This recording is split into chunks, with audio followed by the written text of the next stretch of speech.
Good morning, Team Alabama. We are ready for chapters 8 and 9, and 42 is not just a number.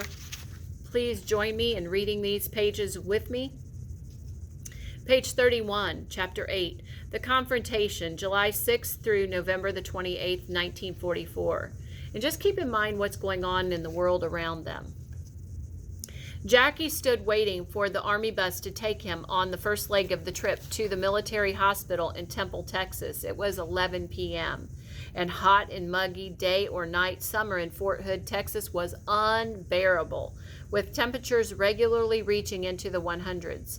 Jackie's battalion, the 761st, was shipping out for Europe in 2 weeks. His commanding officer wanted Jackie to go as the battalion's morale officer.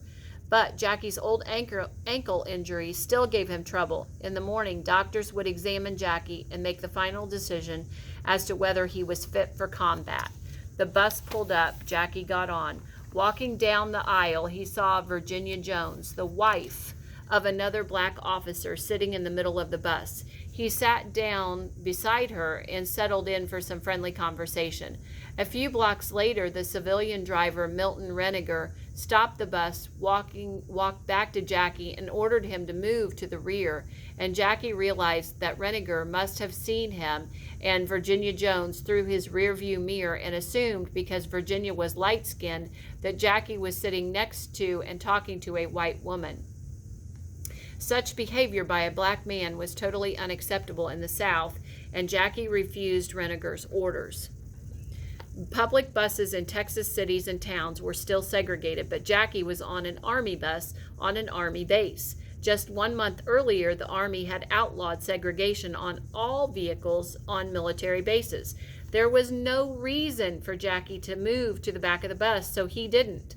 The bus rolled on, and when Reniger realized that Jackie had not moved, he stopped the bus again, returned to Jackie, and shouted at him. Jackie didn't budge. Reniger threatened that he would make trouble for Jackie if he didn't, and still Jackie refused.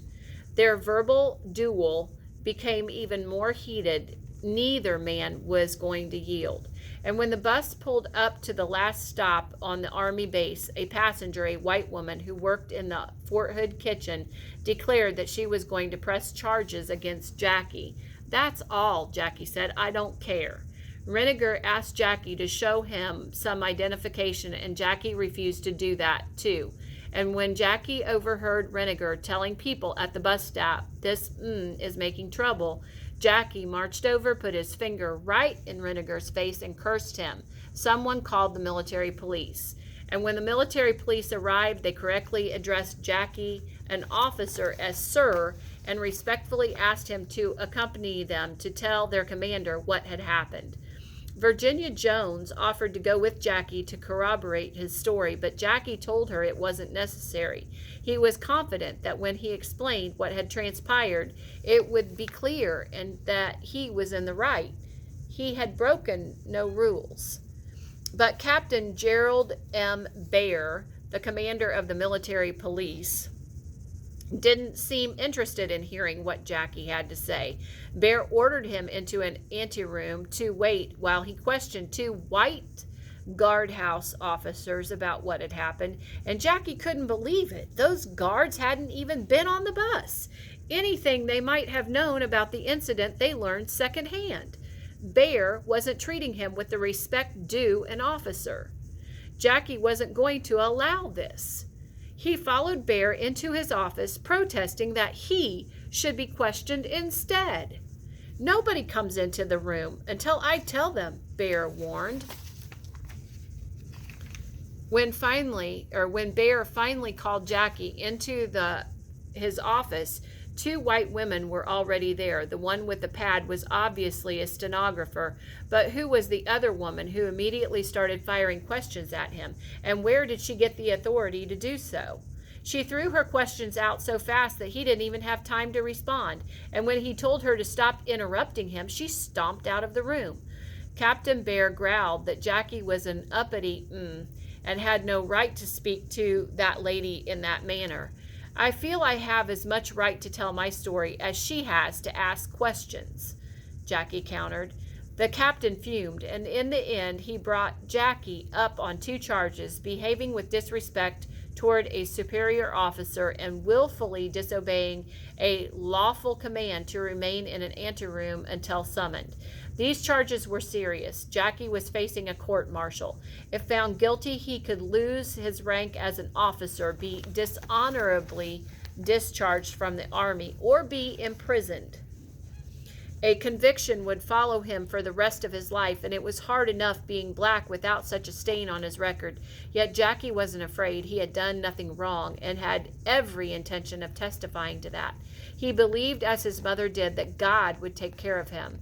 And at the trial, Jackie's lawyer pointed out inconsistencies between statements made by Captain Bear and the 2 guardhouse officers. Jackie's commanding officer testified to his outstanding character and skills.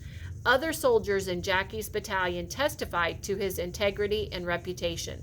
Though not required to, Jackie chose to take the stand. He admitted that he had used obscene language with the bus driver, but not with a woman. He further explained that being referred to as a by the driver had particularly provoked him. His maternal grandmother, a former slave, had taught him that was an unacceptable and contemptuous term. "I am a Negro," he asserted, "not a He insisted that Bear had not treated him with the respect due an officer.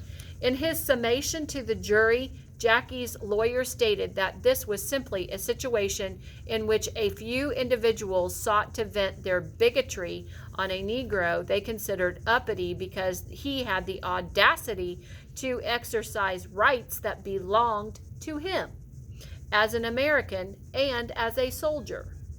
Jackie was acquitted on both charges, and by the time the trial was over, Jackie's battalion had already left for Europe. He was reassigned to another battalion, but he asked to serve instead in the Special Service Division in the area of recreation.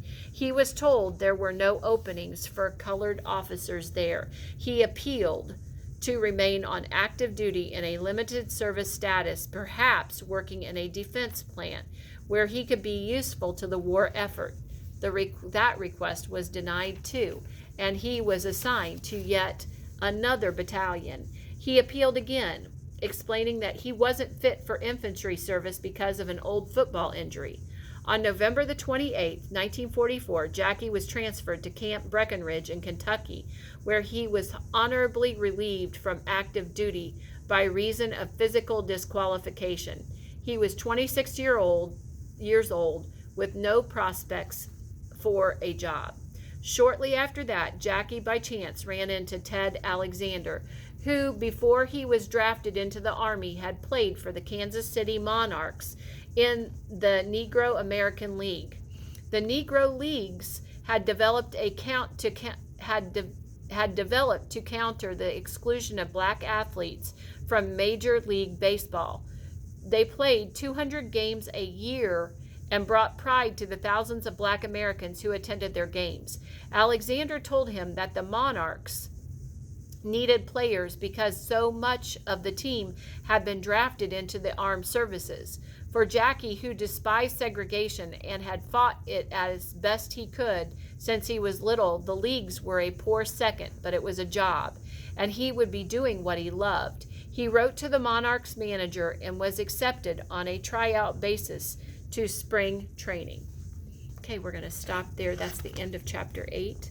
Have a great rest of your day, Team Alabama.